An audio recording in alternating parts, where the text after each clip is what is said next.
Matahari terik di kota Jeddah, Arab Saudi memantulkan jala kemasan di atas bangunan-bangunan megah. Di antara gemerlap kehidupan modern, terselip sebuah kisah cinta yang tak biasa. Seorang janda Arab yang anggun, Aisyah binti Khalid, hidup dalam kesendirian setelah ditinggal suaminya 5 tahun lalu. Hidupnya berubah drastis ketika suatu hari dia menemukan sebuah surat kabar tua dari Lampung, Indonesia yang terbawa angin hingga ke teras rumahnya. Di dalam koran itu ada sebuah kolom opini yang ditulis oleh Fadli Ramadan, seorang penulis kocak yang kerap mengkritik kehidupan sosial dengan gaya satir. Tulisan-tulisannya yang pedas namun jenaka membuat Aisyah tertawa untuk pertama kalinya dalam bertahun-tahun. Tanpa disadari, hatinya mulai bergetar. Siapa sangka seorang janda Arab yang taat akan jatuh cinta pada lapar koran dari Lampung. Sebutan untuk Fadli yang selalu mengeluh tentang harga nasi padang dan kopi tubruk yang tak pernah cukup memuaskan dahaganya. Dua dunia yang berbeda, dua hati yang mulai berbicara dalam bahasa yang sama, cinta dan kerinduan. Aisyah membuka lembaran koran yang sudah agak kusam. Matanya terpaku pada sebuah tulisan berjudul Nasib Pejuang Lapar di Negeri Sendiri. Hidup di Lampung itu seperti karakter di sinetron Kolosar, penuh perjuangan. Mau beli nasi padang, harganya sudah naik 3 kali lipat. Mau minum kopi, tapi kantong cuma muat untuk kopi instan. Inilah hidup teman-teman, di mana keadilan bagi perut kosong. Aisyah tersenyum. Gaya tulisan ini begitu hidup. Seolah penulisnya sedang duduk di depannya mengeluh sambil menyeruput kopi pahit. Tanpa pikir panjang, dia mencari nama penulisnya, Fadli Ramadan. Dengan bantuan internet, Aisyah mencoba melacak sosok Fadli. Ternyata dia bukan hanya penulis lepas, tapi juga seorang aktivis sosial yang sering mengkritik kebijakan pemerintah daerah. Sosial medianya dipenuhi candaan kering dan kritik pedas. Tapi juga foto-foto makanan sederhana yang selalu dia keluhkan. Nasi plus telur dadar sama dengan menu parah pahlawan ekonomi lemah. Tulis Fadli di salah satu unggahannya. Aisyah tertawa lagi. Ada sesuatu yang tulus dalam kegelisahan Fadli. Tanpa ragu, dia mengirim pesan pertama. Assalamualaikum Tuan Fadli. Saya Aisyah dari Jeddah. Saya suka tulisan Anda. Apakah Anda benar-benar selalu lapar? Fadli hampir menjatuhkan ponselnya saat membaca pesan itu. Orang Arab baca tulisan gue, pikirnya. Dengan cepat dia membalas. Waalaikumsalam Ibu Aisyah. Terima kasih sudah membaca tulisan saya. Dan ya, saya memang selalu lapar. Tapi bukan karena kurang makan, tapi karena di sini banyak masalah yang bikin perut mual dan kepala pusing. Percakapan mereka pun berlanjut. Aisyah yang biasanya pendiam, tiba-tiba menjadi cerewet. Fadli yang biasanya sarkastik, tiba-tiba menjadi lebih lembut. Bulan berganti bulan, mereka mulai berbagi cerita. Aisyah bercerita tentang hidupnya sebagai janda yang kesepian, sementara Fadli bercerita tentang kehidupan di Lampung yang penuh warna.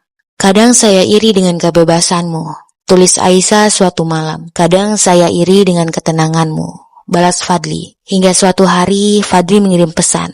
Aisyah, apa kamu mau bertemu? Jantung Aisyah berdebar kencang. Bertemu? Bagaimana mungkin? Jarak ribuan kilometer memisahkan mereka. Fadli memutuskan untuk terbang ke Jeddah. Dia ingin melihat sendiri wanita yang telah membuatnya jatuh cinta hanya melalui kata-kata. Pertemuan pertama mereka di Bandara King Abdul Aziz begitu emosional. Aisyah dengan hijab anggunnya berdiri gemetar. Fadli dengan kaos oblong dan celana jeans lusuh tersenyum lebar. Kamu lebih cantik dari yang kubayangkan, kata Fadli. Kamu lebih lapar dari yang kubayangkan, kata Aisyah sambil tertawa. Setelah melewati segala rintangan, perbedaan budaya, penentangan keluarga, hingga proses Fadli memeluk Islam, akhirnya hari pernikahan mereka tinggal hitungan hari. Aisyah sudah berada di Lampung, siap untuk memulai hidup baru. Namun, takdir berkata lain. Fadli tiba-tiba pingsan saat rapat di kantor redaksi. Dokter mendiagnosis penyakit langka yang menyerang sarafnya akibat kelelahan fisik dan stres berkepanjangan. Ini tanda dari Allah, ucap keluarga Aisyah. Lihat nak, ini pertanda hubungan ini tidak direstui. Pulanglah sekarang, kata Syekh Khalid melalui telepon. Kamu mau merawat orang sakit seumur hidup? Dia tidak akan bisa memberimu keturunan, ucap saudara-saudara Aisyah. Jika aku meninggalkannya sekarang, di mana imanku sebagai seorang muslimah? Kata Aisyah dengan air mata. Aku menjadi beban, ucap Fadli dengan rasa bersalah. Saat sadar di rumah sakit, Fadli melihat Aisyah yang kurus dan tidak tidur semalaman. Aisyah, batalkan pernikahannya. Aku tidak ingin melihatmu sengsara. Rizal, sahabat Fadli, marah. Lo gak boleh nyerah. Lo tahu berapa banyak yang sudah dikobarkan Aisyah buat lo. Keluarga Fadli bukanlah orang kaya. Operasi dan terapi membutuhkan biaya ratusan juta. Aisyah diam-diam menjual perhiasannya. Tapi seorang teman Fadli memposting hal ini di media sosial. Judul viral, janda Arab rela jual perhiasan demi calon suami sakit. Komentar netizen, cinta sejati versus dibohongi pria lokal, kasihan. Kenapa Allah menguji kami sedemikian berat? Aisyah yang biasanya kuat mulai meragukan takdir. Ya Allah, apa salah mencintainya? Fadli menemukan secercah cahaya saat membaca Al-Quran yang dibacakan ibunya.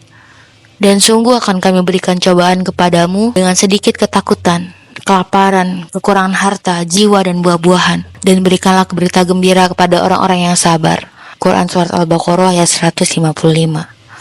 Dokter mengatakan Fadli mungkin tidak akan bertahan lama. Aisyah menggenggam tangan Fadli. Aku ingin resmi menjadi istrimu, sekarang juga. Imam masjid setempat dihubungi. Keluarga Fadli menangis, tapi Syekh Khalid tetap menolak. Tepat saat akad akan dilaksanakan, Syekh Khalid tiba-tiba muncul di pintu rumah sakit. Aisyah ketakutan, tapi sang ayah justru mengeluarkan selembar cek untuk biaya pengobatan dan akad boleh dilanjutkan. Aisyah terkejut. Ayah, aku tidak ingin kehilangan putriku untuk kedua kalinya. 2 minggu sebelum pernikahan, Fadli melakukan tes kesehatan rutin. Hasilnya seperti petir di siang bolong. Positif HIV. Bagaimana ini bisa terjadi? Fadli gemetar memegang hasil lab. Dokter menjelaskan kemungkinan penyebab transfusi darah saat kecelakaan 5 tahun lalu. Penggunaan jarum suntik tidak steril saat dirawat di klinik. Haruskah aku membatalkan pernikahan? Aku tidak ingin menulari Aisyah. Tapi jika aku mundur sekarang, semua perjuangan kami sia-sia. Kenapa kamu menjauh belakangan ini? Apa ada yang tidak beres? Fadli akhirnya memberanikan diri mengungkapkan kebenaran. Adegan emosional terjadi di tepi pantai Lampung.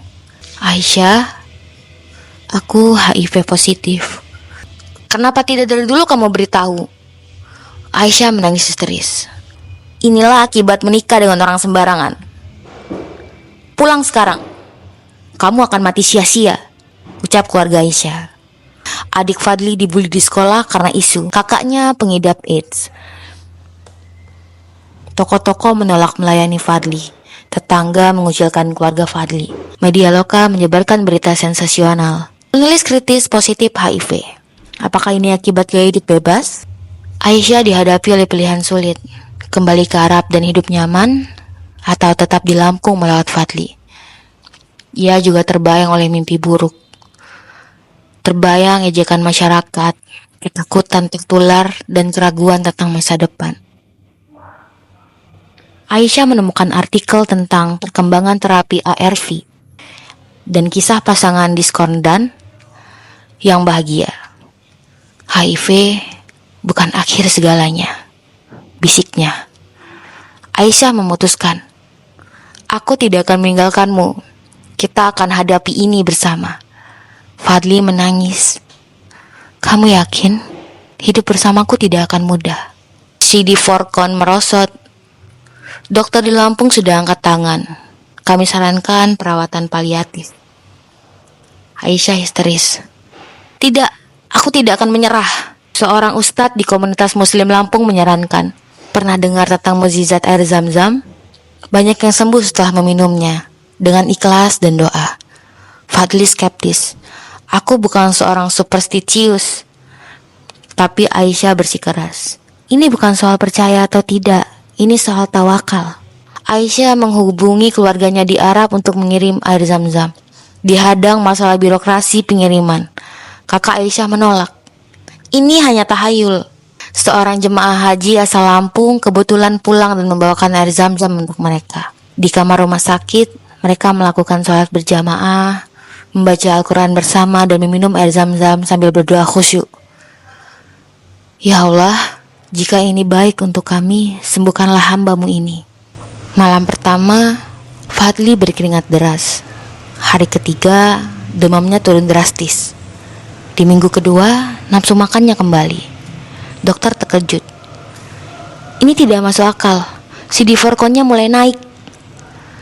Keluarga Aisyah tetap skeptis. Ini hanya remisi sementara. Media memburu penyembuhan ajaib atau hoax.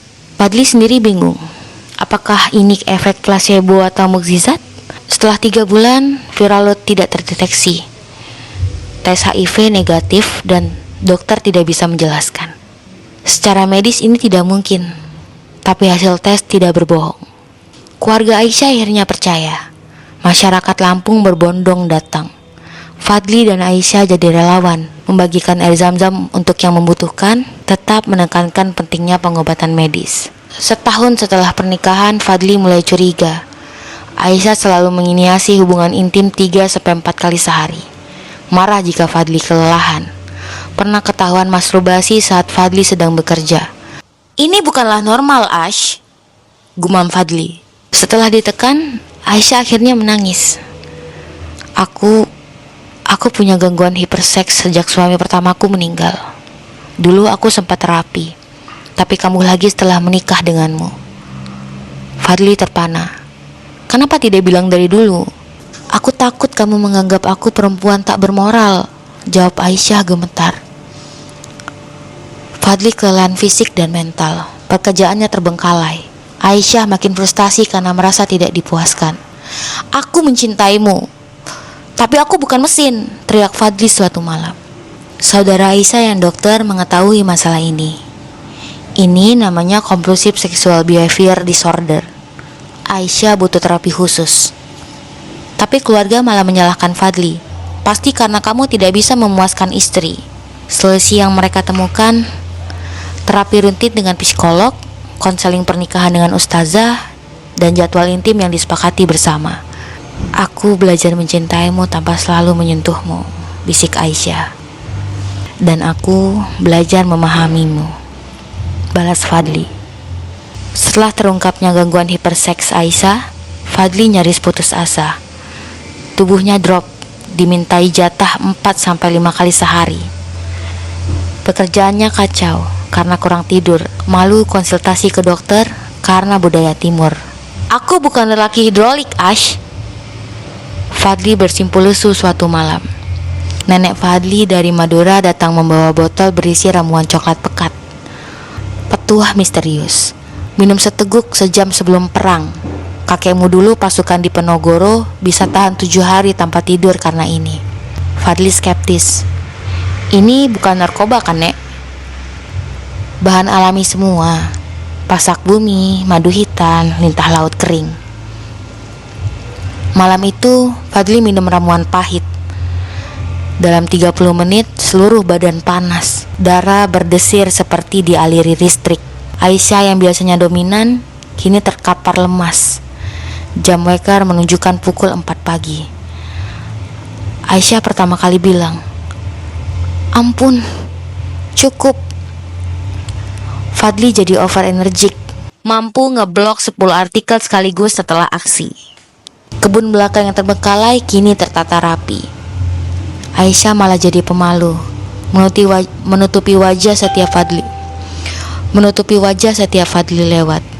Gosip di PKK desa, dikasih obat perangsang suaminya tuh. Tetangga melaporkan ke polisi karena dengar teriakan Aisyah. Dokter Puskesmas penasaran, ingin meneliti ramuan. Keluarga Aisyah dari Arab memesan 10 botol untuk dibawa pulang. Sayang, bangun. Matahari sudah tinggi. Fadli menyembunyikan kepala di bantal. Matahari boleh tinggi, tapi si dia lagi turun. Ash. Kamu ini suami atau ondel-ondel? Bisa berdiri pas hari raya doang. Nenek Fadli tiba dengan tas besar. Ini ramuan warisan leluhur. Dulu kakekmu meminum ini sampai kuda tunggangnya yang minta ampun. Bahan-bahannya apa saja, Nek? Ramuan spesial. Ada pasak bumi, telur penyu, dan air kencing kuda liar. Fadli melongo. Loh, bercanda. Cuma jahe merah sama madu, kata nenek sambil tertawa. Setelah minum ramuan, Fadli tiba-tiba bisa bahasa Arab. Kipas angin di kamar berputar sendiri, padahal belum dinyalakan. Aisyah memakai baju renang buat jaga-jaga kalau kamar kebakaran. Pukul 3 pagi, Aisyah terkapar. Astagfirullah, aku liang lahat nenek moyangku. Fadli masih semangat. Sayang, tadi kan baru ronde 7. Masih ada bonus beli 1/3. Fadli jadi super aktif, mengecat ulang rumah jam 2 pagi. Menantang karateka kampung, cuma buat pemanasan. Bikin status WA. Besok aku mau tanam padi sekampung, siapa ikut? Aisyah yang berubah. Pas lihat Fadli lewat, langsung sembunyi di kolong tempat tidur. Pas arisan PKK ditanya, kok lemas terus? Lagi puasa. Karena tetangga mengira ada KDRT, polisi datang ke rumah. Kami dengar teriakan minta tolong tadi malam, kata polisi. Fadli gugup. Itu istri saya lagi latihan nyanyi, Pak. Iya, lagunya sakitnya tuh di sini versi extend remix, ucap Aisyah sambil tersipu. Polisi melirik ke kasur yang ambrol. Wah, latihan nyanyi